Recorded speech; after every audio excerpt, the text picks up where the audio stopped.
Okay, I think we'll get started. So again, welcome everyone to today's webinar in the ICP Lead by Legacies webinar series on generations in the workforce. My name is Ben Eklund. I'm a training coordinator with the ICP, and I'll be the organizer for today's event.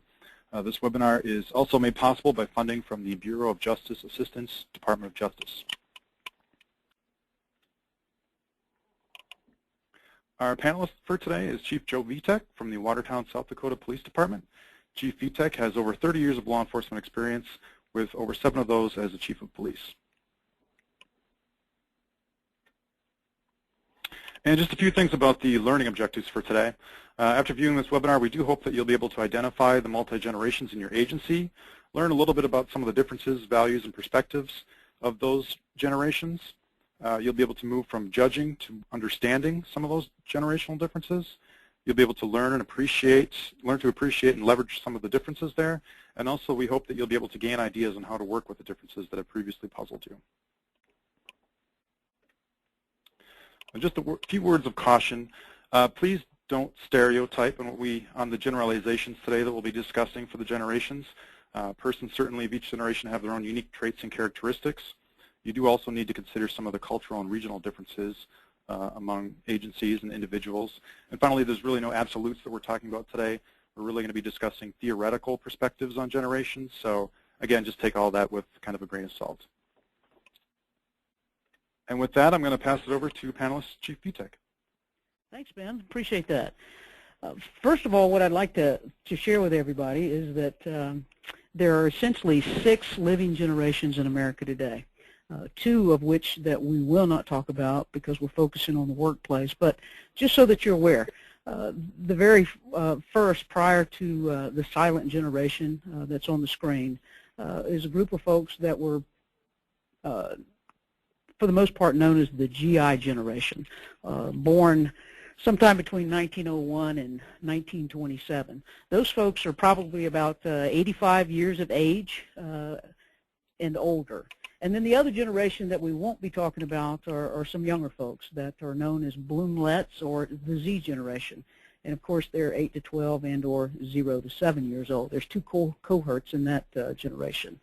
For the purpose of the work environment, we have, for the very first time, we have 5 generations, or 4 generations, I'm sorry, that are currently in the workplace. The silent generation, also known as veterans and traditionalists, sometimes referred to as the mature generation, that were born anywhere between 1928 and 1945. I used the time frame on the slides to give you a perspective of 21 because most police departments require their officers to be 21.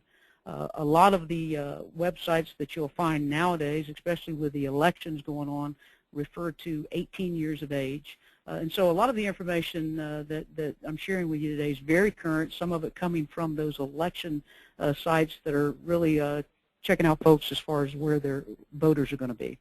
81% of Americans age 65 and older have conservative views about the government and society. The other thing that's really important is that these folks are uncomfortable with social changes. Ben, I think we'll go to the next slide. And they make up about 17% of the registered voters, and 79% are non-Hispanic. And I want you to remember that when we get to the millennial, because that number changes considerably. There are also folks that experienced the Korean and Vietnam War. They were pre-civil rights, feminism, women staying home to raise their children. And for the most part, this generation was extremely loyal to the company. They married for life. They were avid readers, and also to include newspapers. And there's another thing that's interesting about this generation is that they're the richest and most free spending in the history of the United States.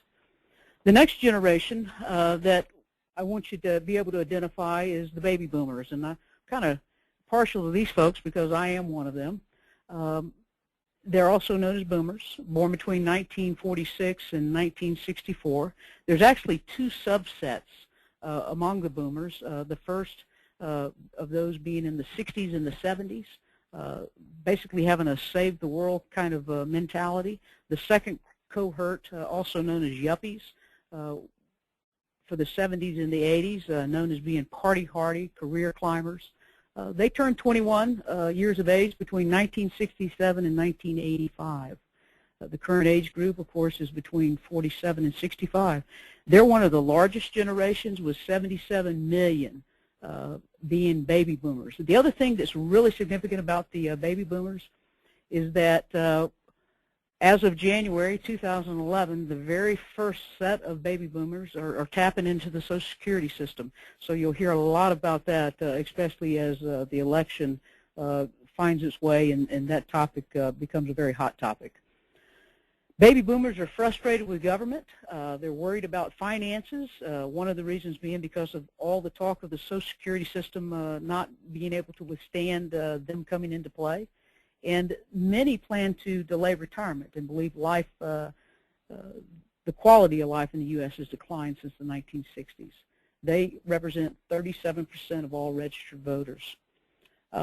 Aging boomers will change America, and they'll be the first generation to use the word retirement, and that meaning being to be able to enjoy life after the kids have left the nest. The other thing about the boomers is that they are the television generation. Such things as the Ed Sullivan Show and the Beatles and Captain Kangaroo, and they're also the first divorce generation. So those are some significant things about boomers, and they like to work a lot. Generation X is the next generation. It's also a smaller generation, also known as Xers and Gen Xers, born between 1965 and 1980, turning 21. They're very much in the workplace between the age of 32 and 47. In fact, here in Watertown, I've got 2 captains, and the vast majority of my sergeants are Xers. This generation averages 7 career changes in a lifetime. They are the first generation that did not adopt the motto, if you will, of the 2 previous generations, the veterans and the boomers. It was not normal for them to basically work for the company. Generation X is short on loyalty, so some say, wary of commitment, self-absorbed. The thing that you have to remember about this generation is they grew up in transition phase between a lot of things, to include going from written-based to digital knowledge. There was no computers at the beginning of their era, and then, of course, they were into the computer age. They were starting seeing signs of being obsessed with individual rights over the common good, all of that changing, of course, from the boomers and the veterans, and wanting things now, but struggling to buy those things. There's a lot of research that has showed that Xers are unimpressed with authority, whereas the next group that we'll talk about are Millennials. They actually do respect authority. The other thing that is kind of important that I'll close with on the Generation X is that, for the most part, a lot of research has shown that they don't actually feel that they're a generation in and of themselves. So there's a lack of identity there, and there's only 43 million of Generation Xers. The next group, of course, is Generation Y. Generation Y, also known as Millennials. They are also known as the 911 generation, also have been called the Echo Boomers, and have also been referred to as the next great generation, born between 1981 and 1993. They are definitely in the workplace right now. Current age group is between 18 and 30. 77% of Generation Y or Millennials text message every day, 77%. They're more critical of the government than the other last decades. They're consistently liberal views on government and social issues. They are 70 million in number, and they make up about 17% of registered voters. There's high rates of unemployment, but yet they remain optimistic and upbeat, and that's another key component of the Millennials, is that they're very optimistic. They're also extremely diverse, with 41% that are Hispanic and non-white, a huge contrast between the veterans. Okay, Ben? Let's look at some core values and some differences between the 4 groups in the workplace. Veterans, very direct, very, very much take charge, take command, very much delegate and look for results.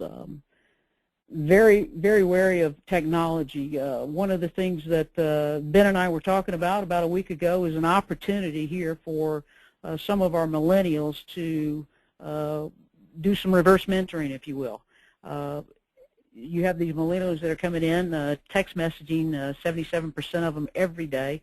And I think that we have a great opportunity that we could pick up on where we could do some reverse mentoring there. They're comfortable in bureaucracy. They work hard, and they expect others to do the same. The boomers, they keep trying to prove themselves. They live to work. In fact, they're workaholics. They like consensus. They like harmony. They like teamwork. They like meetings. And they like a level playing field. It's been suggested that it's important for managers, especially with 4 different generations being in the workplace, that you have to adjust and you have to know what those core values are. They're not absolute, and the date of birth alone is not something that was going to dictate what generation someone falls into. Some of it could be who they were raised by, some other things that come into play is what part of the country they grew up in, but certainly there's conflict that arises from different values that people hold, and so it behooves any manager or leader to try to get their arms around that and try to understand that as best as possible. Core values, Generation X, balanced work and personal life. They work to live, just the opposite from the boomers who live to work. Paycheck is a means to an end. They like informality at work. They like a little humor. They like they don't want to be tasked. They don't want a boss that stands over their shoulders all the time telling them what to do. They do like straightforward, and they try to avoid office politics whenever possible. Millennials, multitasking all the time. Not only is it multitasking all the time, but it's fast and immediate processing of information. In fact, if they couldn't do that, they would be extremely bored, and they get bored with repetitive tasks. They live with work, so they don't live to work, and they don't work to live, but they live with work because it's all commingled. But there is a balance. They do have value inclusion and multiculturalism, remembering that the Hispanic representation among the millennials is much, much higher than what it was with the baby boomers. Okay?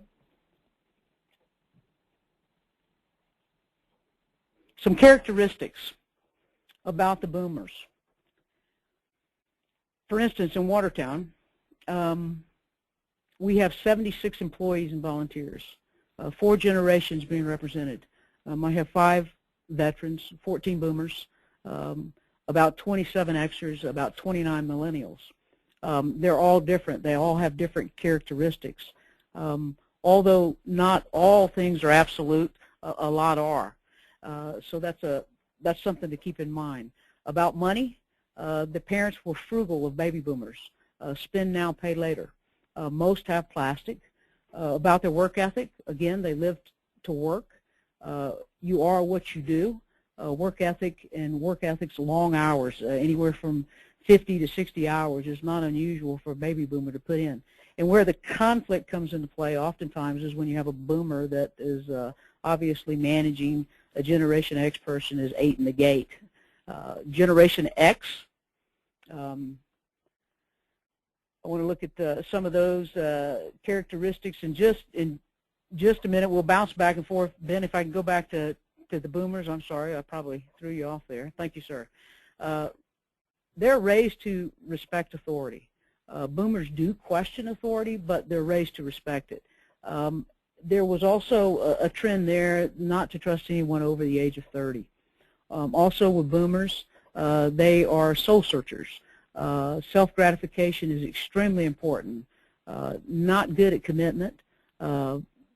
They are very much into yoga, meditation, but then again, you must remember in the 60s and the 70s with the age of Aquarius and the flower children and all that sort of thing was part of an influence going on there. 80% of the boomers continue to keep on working, even if it's just a part-time job. Okay? Generation X, about independence. it's important to remember that these were the latchkey kids because their parents were working.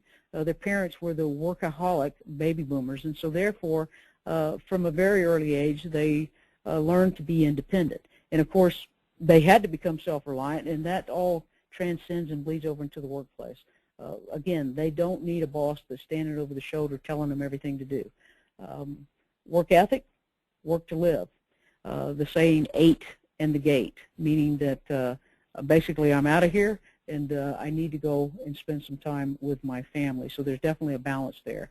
They don't believe that you can have it all. About their families, they grew up with parents that believed in quality time, but oftentimes they found that concept to be meaningless because it was sometimes far and few between because the boomers were working so much. And then again, they came from divorced homes in many instances where they had 2 working parents. The concept of having dinner at 5 o'clock every evening, which was known to veterans and also baby boomers, kind of went by the wayside with the Generation X because everybody was working, or either there was a single household. About authority, they're unimpressed by authority. Not against it, just indifferent. Saw too many role models that fell off the pedestal, if you will. Millennials. Again, referred to as the next great generation. They schedule everything. They had over-involved parents. They had soccer games. Their lives were pretty complex at an early age. They were the babies on board, the soccer moms, if you will. They are about life. They're confident. They're hopeful. They are optimistic even in the face of the economic times that we have now. They're very, very much optimistic. Technology, they're very, very much adept in technology, fish to water, if you will. Plugged in, logged on, wirelessly connected. Again, a great opportunity for millennials to bridge the gap, to do some reverse mentoring, and actually to help some of the baby boomers, even the veterans that are in the workplace, and to help them with their computer skills. In fact, in addition to just helping them, I know that they would be challenged with that opportunity. About their values, they remarkably are the closest to the veterans. They are accountable. They are the least promiscuous of the 4 generations. They seek leadership. They embrace diversity and community service. Let's talk for a minute about some defining moments. Just take a look, if you will, between the boomers, the Xers, and the millennials about some things that were defining moments. Again, I kind of looked at the boomers and I thought about the assassinations of JFK and, of course, his brother Robert, and then, of course, Martin Luther King, Vietnam War. A lot of controversy under the boomers, civil rights coming into play. Xers, the Challenger explosion, Watergate, quite a bit of wars, the war on drugs, President Reagan being shot, things going on there. Millennials, Oklahoma City bombing, shootings at Columbine, a lot of at home, if you will, things going on under the millennial generation. 9/11, all of those things that are happening for the most part at home with the exception of Afghanistan and Iraq. Of course, 2 wars in their generation. Some differences on their education. Automatically you can look and say, okay, well, millennials by far, you know, they have 28% of college degrees across the board, 4-year degrees. However, less than 1% postgraduate degrees. I don't really know what that means. I just know that that's what the numbers are. It appears that the baby boomers have the vast majority of baby boomers have the postgraduate degrees. Perhaps that has something to do with always trying to excel and the work ethic going on and on and on, putting in long hours. Loyalty to the agency. This hopefully is a critical slide for you that would give you or glean, if you will, some insight as to what the loyalty is. Veterans, they're on the job for a lifetime. They will make sacrifices like there is no tomorrow. They put their loyalty to their company even above themselves. Boomers, on the other hand, they believe in loyalty and they believe that loyalty to the company is critical. However, loyalty to the job oftentimes comes before their personal life. So they too have that strong sense of loyalty to the company, even to the extent that they sacrifice their personal lives.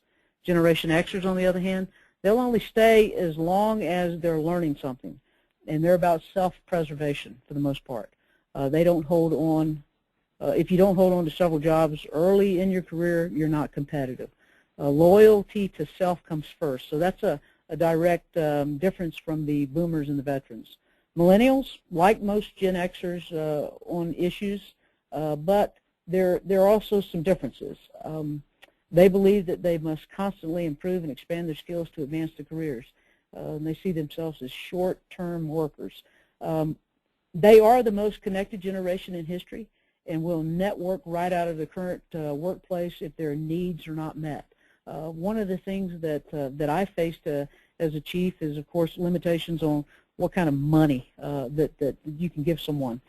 So one of the things that we've done to try to entice and entertain and keep the interest of our millennials, we have a number of teams, from a budget team to bike teams to the SWAT team to just a number of teams that the people can serve on. We have some fellows that are running, they call it the dashboard team, and they're running to raise some money for some of our community policing programs. We post those every year, and you'd be surprised at how many people, a patrolman that wants to sit on the budget team. It works really well for us because not only do they have an in-depth knowledge of where the money's going and how it's being spent, they understand and can help carry the water, if you will, back to the officers as to why we can't do certain things because they have an understanding of the budget.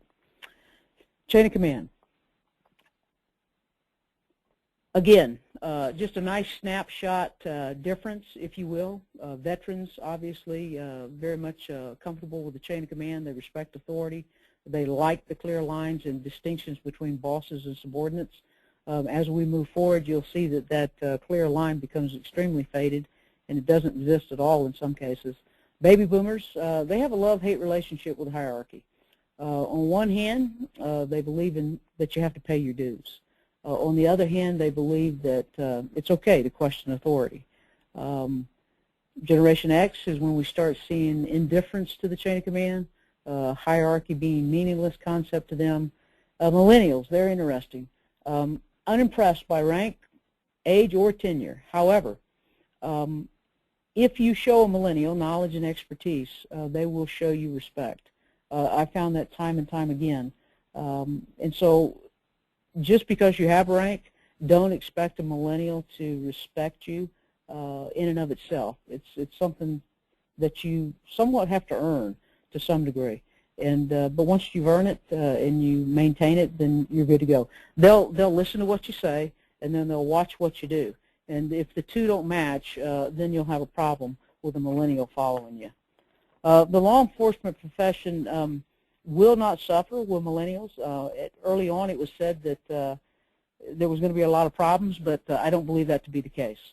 In fact, what they found is that millennials are very ethical and very hardworking, and that they have high expectations for themselves. And so I think that's a very good thing for the workforce, especially in the law enforcement profession. Tips when leading. Veterans, keep it personal. Spend some personal one-on-one time. Very much appreciated. Boomers, they like consensus. Is everybody on board? What's the majority? Generation Xers, they very much like independence. Perhaps give some direction, tell them what's expected, then stand back and allow them the room and the space to do it. Millennials, they want to have some input. And of course, that kind of goes against the grain, especially with some conservative veterans and or boomers, because basically who in the heck are they to tell you how to do something? It's pretty simple in my mind that you basically speak with them, talk to them, have that communication going back and forth, afford them some opportunity to have some input, some say, if you will, on what's going on in the department, and I think that you'll find that you've got some friends and some great workers for life. Again, they're optimistic, They like teams. They've been on teams pretty much all their life. They're very much accustomed to multitasking. They like structure, and they also like feedback. Let's talk for a minute about some motivators and some demotivators, and we'll just take them by Gen X and, for the most part, Millennials. Motivators. Individuals are valued.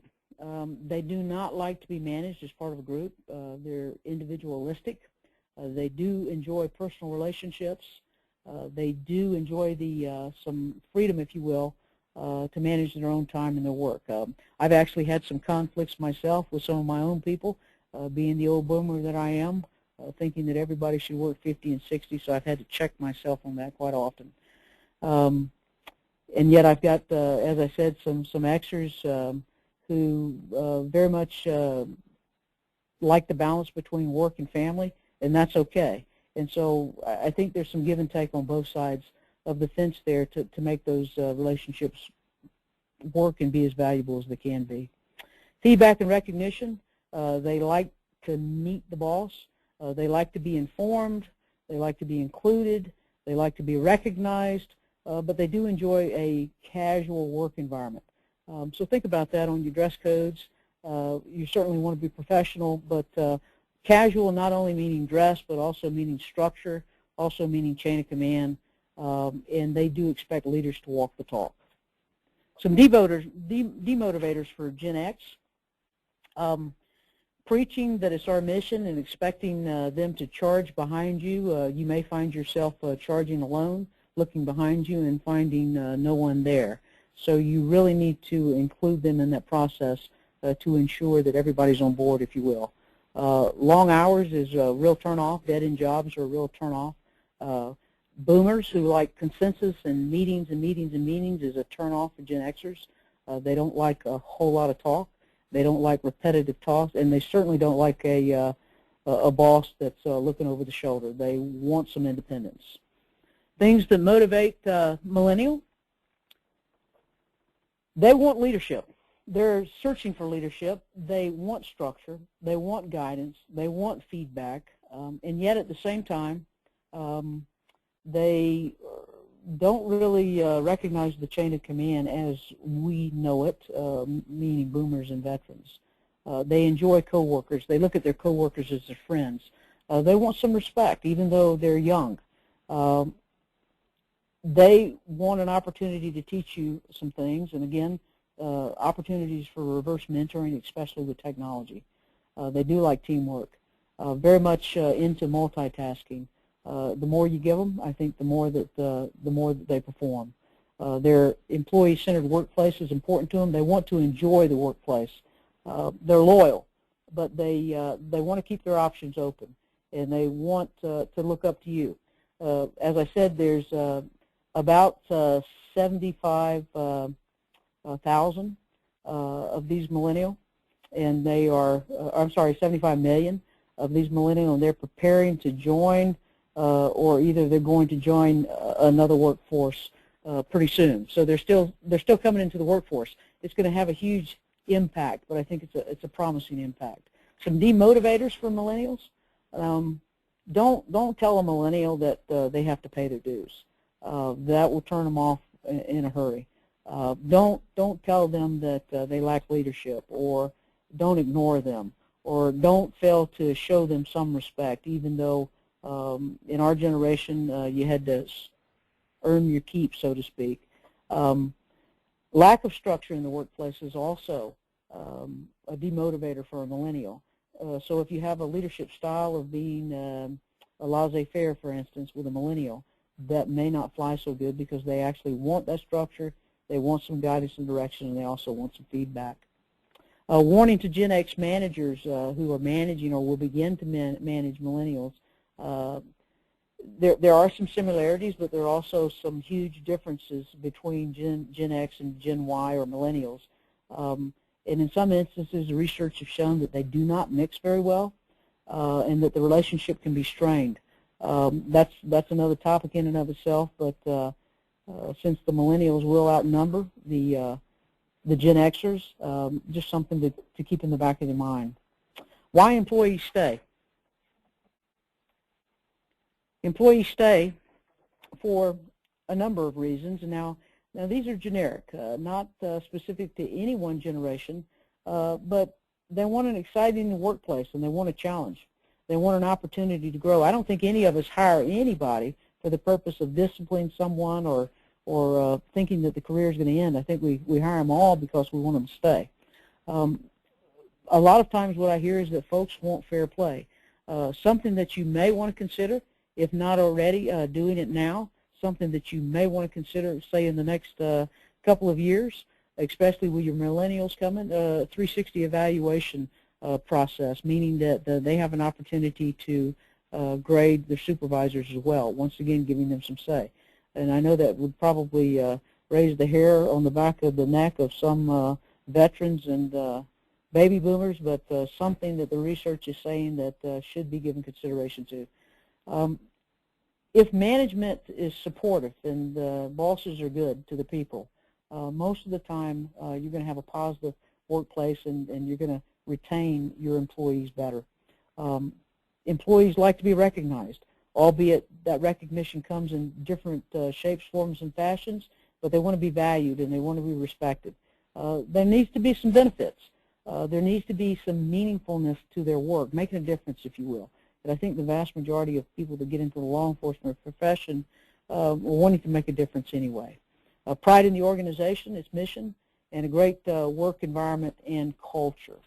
So, if those are the reasons why they stay, what are some of the reasons that they leave? So it may surprise you that 88% say that they leave for reasons other than money. Money is not the reason that they're leaving. The job place was unexpected. In other words, it didn't meet their expectations, or maybe they had a false sense of what it was going to be like. You know, it's a good thing for law enforcement agencies, I think, to have ride-along programs, intern programs, all of those things, so that for those young folks, especially who think they want to jump into the law enforcement career, afford them an opportunity to have a look-see, if you will, an up close and personal look and make those decisions. Sometimes they leave because it's just a mismatch. It's not what they thought it was going to be. Little coaching or little feedback. So it's important, especially, as I said, with the younger generation, the millennials, to give them some coaching and some feedback. Fewer opportunities for growth and development.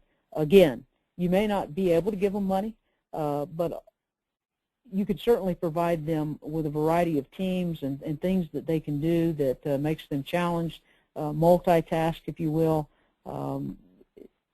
The other thing that people leave for is because they don't feel valued or they feel devalued. Overwork, stress, life imbalance. Remember, Generation X and also with the millennial, they like some balance. They enjoy coming to work and they want the workplace to be healthy, productive, and positive, but it's not their entire lives. Finally, lack of trust and confidence in leaders is why people leave. I guess the most important thing that I would say to you on the titanium rule with the multi-generational workforce is to do unto others and to keeping their preferences in mind. In other words, I think what's important is to treat others the way that you would want to be treated. But more importantly, to treat others the way that they want to be treated. So that's really important to remember. Understand why your coworkers are here, what they are, what they believe in, what their core values are, what motivates them, and you'll be very, very successful in managing and leading these generations. So, Ben. All right, great. Thank you, Chief. We You betcha. appreciate your comments. Before we get to any questions that people might have, and I was just taking a quick look over the attendee list here, it looks like we do have one question that was submitted through the text box, and I'll read that off. But if anybody else has any questions, certainly please do raise your hand or type something into the question box. But before we get to that, we do have the answers from today's quiz. So answer 1 is millennials, and again, the question for that was the found generation. They are confident and hopeful. So it's millennials. Number 2, the question was, this generation has redefined loyalty. Instead of being loyal to a company, they're loyal to their work, team, and boss, and that is the Xers. For number 3 is they question authority. Every question can have a range of answers, and that is the baby boomers. And then number 4, self-reliance is a hallmark of this generation, and that is the Xers. And then finally, number 5, they have a definitive sense of right and wrong. They're respectful of authority, and that is our veterans. So that's just the answers to the quiz that we took at the beginning of the webinar. And next, we will take any questions that anybody may have in the audience. Again, your options are to click on the hand icon. You can ask a question over the phone. I'll unmute you so you have the opportunity to do that. Or you can submit a question through the text box. And I do see, it looks like we have one question that was submitted from Rob Hall. And it looks like I have my own theories based on what you've said, but what group seems to have the greatest problem with corruption? That's to you, Chief Vitek. You know, I'll go back to the millennials being very ethical based on what the research has shown.